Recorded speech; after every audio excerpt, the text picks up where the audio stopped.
Hello friend, Radhe Radhe सभी को। मेरे जितने भी यूट्यूब फैमिली है सभी को नमस्ते, प्रणाम करती हूँ। और मैं आई हूँ शोभा दीदी के यहाँ गाना गीत बनाने के लिए। तो आप लोग सुनना, गीत कितना धमाकेदार है। किसान के ऊपर गीत है, बहुत ही फैंटास्टिक गीत है। आप लोग सुनना एक बार। हाँ बिल्कुल सुनेंगे भाई। हाँ। वीडियो को फुल वॉच करना दोस्तों। फूटे लगे गेहुआ के बाल हो, झूमे लगे किसनवा। फूटे लगे गेहुआ के बाल हो, झूमे लगे किसनवा। फूटे लगे गेहुआ के बाल हो, झूमे लगे किसनवा।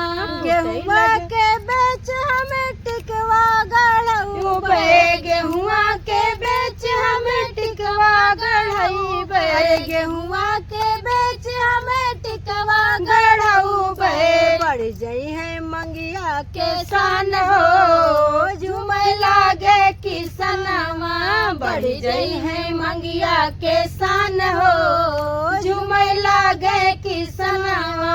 बढ़ जाई है मंगिया के सान हो, झूमे लागे किसनवा।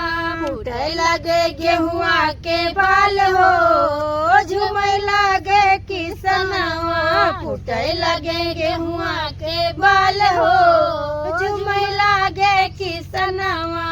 गेहुआ के बेच हमें झुमका गढ़ई बे। गेहुआ के बेच हमें झुमका गढ़ई बे। गेहुआ के बेच हमें झुमका गढ़ई बे। बढ़ जाई है कनवा के सान हो, झूमे लागे किसनवा। बढ़ जाई है कनवा के सान हो, झूमे लागे किसनवा। बढ़ जाई है कनवा के सान हो, झूमे लागे किसनवा। फूटे लगे गेहुआ के बाल हो, झूमे लागे किसनवा। फूटे लगे गेहुआ में बाल हो, झूमे लागे किसनवा। गेहुआ के बेच हमें हरवा गढ़ऊ बे। गेहुआ के बेच हमें हरवा गढ़ई बे। गेहुआ के बेच हमें हरवा गढ़ऊ बे। गेहुआ के बेच हमें हरवा गढ़ऊ बे। अरे बढ़ जाई है गाले के सान हो, झूमे लागे किसनवा। बढ़ जाई है गाले के सान हो, झूमे लागे किसनवा।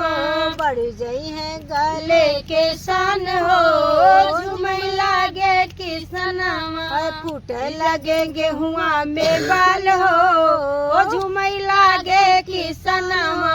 फूटे लगे गेहुआ के बाल हो, झूमे लागे किसनवा।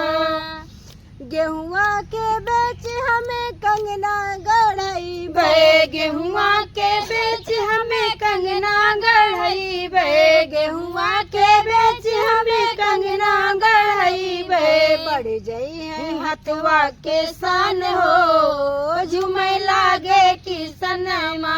बढ़ जाई है हथवा के सान हो, झूमे लागे किसनवा। फूटे लगे गेहुआ में बाल हो, झूमे लागे किसनवा। फूटे लगे गेहुआ के बाल हो, झूमे लागे किसनवा। अरे गेहुआ के बेच हमें पैजन बनवाई बे। गेहुआ के बेच पैजनिया बनवाऊ बे। गेहुआ के बेच पैजनिया बनवाऊ बे। बढ़ जाई है पैरों के सान हो, झूमे लागे किसनवा। बढ़ जाई है पैरों के सान हो, झूमे लागे किसनवा। फूटे लगे गेहुआ में बाल हो, झूमे लागे किसनवा। फूटे लगे गेहुआ के बाल हो, झूमे लागे किसनवा। फूटे लगे गेहुआ के बाल हो, झूमे लागे किसनवा। तो दोस्तों ये गीत कैसा लगा आप लोग कमेंट में जरूर बताइएगा। फिर मिलेंगे नेक्स्ट वीडियो में, तब तक के लिए बाय बाय।